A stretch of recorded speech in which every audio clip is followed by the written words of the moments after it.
Hi everyone, it's Zoreen from Yahoo eSports. Joining me today is Dupreeh. Hi Dupreeh, how are you doing? I'm really happy. We just made it to the playoffs, so I couldn't be more happy. Oh yes, I did watch that. Congratulations and well done. You seem exhilarated. I did have some questions though for you in regards to Australis and the organization as a whole. Australis in general, it is a very different organization compared to the other teams who are competing today, especially because it is co-owned by the players, like completely split on ownership with the players. So I wanted to ask you about how the player ownership model has helped you guys especially. I mean, when we decided that we wanted to make our own organization and actually be a part of make the decision making and all that stuff, we had a very big a very big part of the decision was made out of having to like we have transparency in our organization that we know how much is going in out of like if we make a sponsor deal we know what's going in, we know all that kind of stuff. Also we are here to make decisions. If there's a sponsor that wants to go in and we're like nah, we don't want to do that because yeah, I don't know if it could be a mouse sponsor or it could be a gear sponsor for us and we're like nah, we don't really like it. No, we're not enforced to play with anything, so we make our decisions ourselves. We're helping everyone is helping in the organization to try and to make the best thing out of for everyone. So yeah, I mean, like it's super great to be able to have that thing and be able to make a decision on your own, so you're not always forced to do something. How did that idea come about? I mean, at the time when you guys formed the organization, it wasn't really like a thing. Like players were, reporting to organizations owned by other people, other managers. Where did this idea come from? I think the main idea came from the fact that we were tired of always never knowing how much money either a contract was signed for when it actually was us who made the deal. I mean, like let's say that a sponsor came in and actually wanted to support our team, then they actually was the organization that made the money out of it instead of us. That's one of the things. One of the things as well was that we wanted this. Frederick is helping us, and the guy that helped us and create Astralis. He was a real good friend of us, and he's always wanted to do this organization himself. So we were like, yeah, this is the perfect fit for us, and also that we know the people behind the organization. So every time we know, like, there's basically no shady business happening, and we know everything that's happening, and all the transparency is really good for us, and just the fact that we get to make and help with decisions is really important for us. That must have been really daunting as well. To create an esports organization out of nowhere, where do you even start? Yeah, I mean, like it was a big task, obviously, and you have to like rebrand yourself. Like we were from TSM, that's where people knew us from, and all of a sudden we created Astralis, and people would be like, "What the hell is Astralis?" And obviously, it's a long road. It's been a long road. We started back like 1 year ago for now, and we've created a brand now that everyone knows pretty much in the CS scene as well. So that's really great for us, and it's helped us as individuals as well to having our own brand. One of the most important things for us when it comes to branding is that let's say I'm supposed to go out and brand some other guy's brand. I'm like, yeah, sure, I can do that because I'm working for you.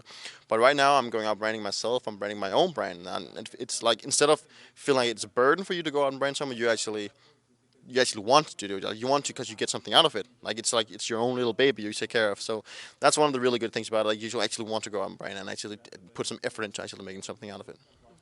And how many full-time staff do you have working with the team? Right now, we only have Frederick. Yeah, and last time we spoke to you as well, I guess Device mentioned that you had a psychologist working with you. When it comes to hiring people like that to work with the team, who makes that decision? Like, where does that decision come from? I think it's from everyone inside the team. I believe we knew we had a problem. That was the first thing that we had to figure out that we had a problem. Accepting we had a problem, and we had to find a way to solve it. And for a long time, we tried like the so-called eSports psychologist. We tried that for a couple of months, and it didn't really work out for us. So we got Mienza, which is really professional. She's been working with athletes in the real sport world, or real in all sports that is.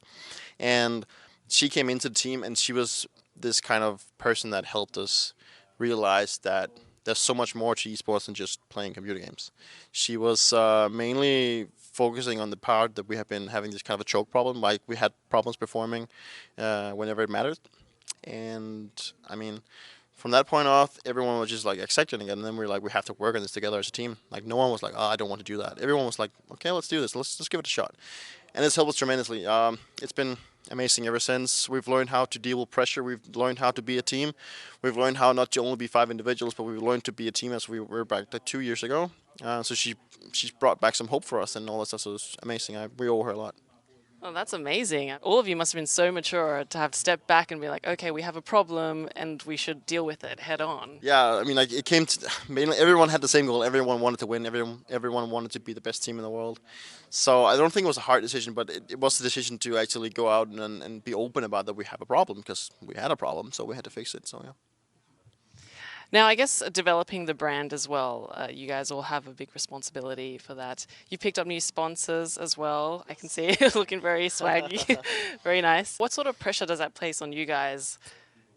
I don't know, like the word pressure is something where we've learned to deal with right now, so I don't think it's a thing that bothers that much. We've learned how to actually play with pressure and actually having it on our side instead of only making the bad thing. So we know that pressure is not always a bad thing. Obviously, getting a sponsor, a non-endemic sponsor like Audion and like a really big brand, like from the entire world that's been sponsoring all kinds of big sports for a long time, is really great for us because making that deal is also helping us to in the future to make new deals. And also, I mean, like you also see all these football clubs and all these sports clubs going into esports, and I don't care if I'm not a part of it. I don't care if I'm not a part of whatever big sponsor goes in. I'm just happy that everyone helps esports, because that's what everyone is fighting for. And I mean, like getting Audi as well is also we proved something when we won the major. We proved something for the big sponsors that esports is to be taken serious, and hopefully a lot of other sponsors will follow them as well. So I hope this is the beginning for something really big. And it does look like it's getting bigger. I mean, each event that we're going to seems to be getting bigger and bigger. There's more money being pumped into the esports industry. I guess financially, as the brand like Astralis develops as well, what sort of new challenges does that present to you? I mean, I don't know. It's tough to say because you don't really know what sponsor is going to go into it. I just hope we're going to get some of the luxury sponsors that's going to go in and actually realize that esports is a big thing, and so we can keep growing and keep working on what we love. And also, I don't know what specifically it's going to do for Australis, but I just hope we're going to go far. Do you each get cars? Not as of right now. Obviously, it would be cool, but no, that's not part of the deal as of right now. But we'll see where it takes us. Awesome. Well, thank you so much for your time today, Dupreeh, and best of luck with the rest of the event. For more CSGO interviews, be sure to check out Yahoo Esports.